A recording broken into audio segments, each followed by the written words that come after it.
अभी तक हमने घनाभ, घन और बेलन के बारे में पढ़ चुके हैं। घन, घनाभ और बेलन का आयतन और पृष्ठीय क्षेत्रफल। नेक्स्ट जो चौथी वस्तु है, त्रिआयामी वस्तु है जिसको हम कहते हैं शंकु। तो इस टाइप की जो वस्तु है ये खाली भी हो सकती है, जैसे कि भी आइसक्रीम का कोन होता है, या फिर ये पूरी भरी हुई भी हो सकती है अंदर तक।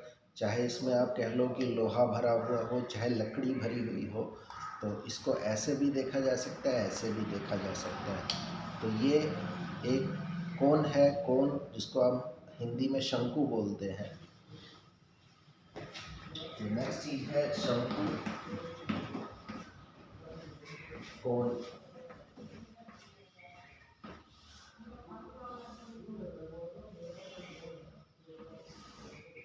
तो इस कोन में एक तो ये तिरछी ऊंचाई होती है जिसको हम तिर्यक ऊंचाई बोलते हैं, एल से निरूपित करते हैं, स्मॉल एल। तो इसको तिर्यक ऊंचाई कहते हैं, तिरछी ऊंचाई भी कहा जाता है। और ये इसकी ऊंचाई कहलाती है, इस शंकु की ऊंचाई कहलाती है, सीधी ऊंचाई है h। तो h को हम बोलते हैं इसकी ऊंचाई, और इसको h से निरूपित करते हैं। और इस शंकु का ये जो आधार है वो एक वृत्ताकार है, वृत्त के आकार का है। तो ये वृत्त है तो इसकी कोई ना कोई त्रिज्या भी होगी। अगर ये इसका केंद्र है तो केंद्र से अगर इसके वृत्त के किसी भी हिस्से को मिला लें, जैसे कि ये चौक नज़र आ रहा है, तो ये इसकी ऊंचाई कहलाती है, इसकी त्रिज्या कहलाती है, r। और ये कोण 90 डिग्री का बनता है। इस 90 डिग्री के कोण के बनने के कारण ही कई बार हम इसको इस कोण को जो हम पढ़ने जा रहे हैं यहाँ पर 10th क्लास में, उसको लंब वृत्तीय शंकु भी कहा जाता है, राइट सर्कुलर कोण।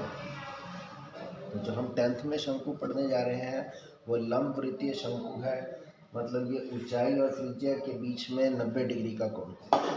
तो इसके लिए पहली चीज़ है इसका आयतन या धारिता।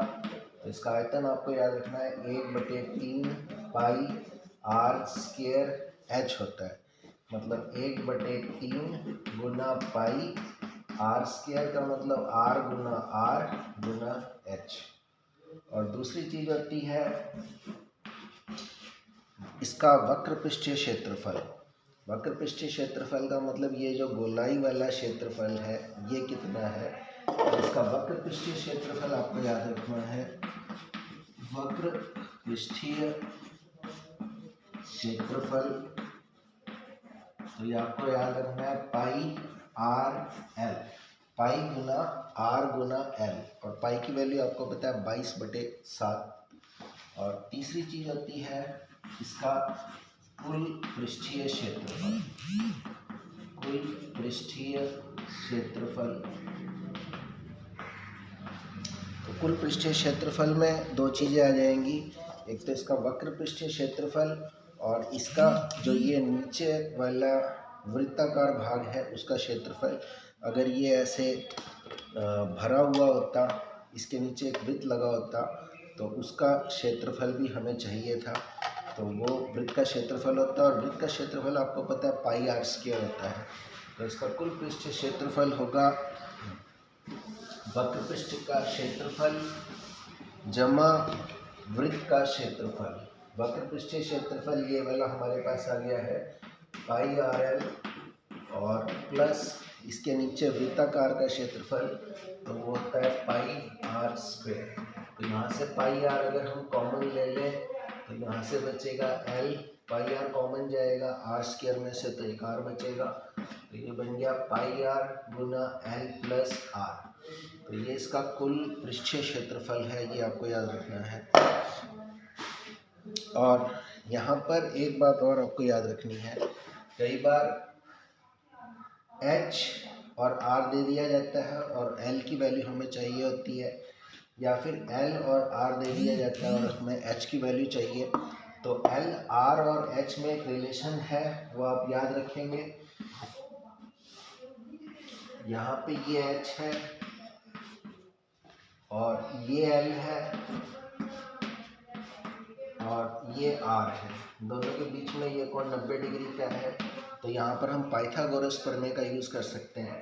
पाइथागोरस प्रमेय कहती है कि कर्ण का वर्ग, जो 90 के सामने भुजा होती है वो कर्ण होती है, तो कर्ण का वर्ग बराबर होता है अन्य दो भुजाओं के वर्गों के योग के बराबर, यानी कि L स्क्वायर बराबर है H square plus R square.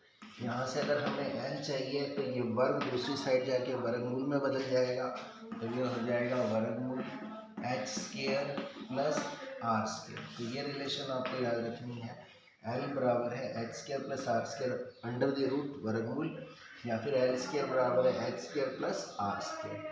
अगर हमें यहाँ से L चाहिए तो ऐसे मिलेगा, अगर हमें यहाँ से H चाहिए तो ये R स्क्वायर वहाँ जाके माइनस हो जाएगा, तो ये मिलेगा L square minus R square. तो H की वैल्यू निकालेंगे तो वर्गमूल L square minus R square. उसी तरीके से अगर हमें R चाहिए तो R स्क्वायर निकालना है तो H स्क्वायर वहाँ जाके माइनस हो जाएगा, तो R स्क्वायर की वैल्यू आ जाएगी L square minus H square. तो यहाँ से R मिलेगा वर्गमूल L square minus H square. तो तीनों ही वैल्यू हम निकाल सकते हैं L, R और H, यदि कोई दो पता हो। तो मेन फार्मूला ये आपको याद रखना है, L स्क्वायर बराबर है H square plus R square.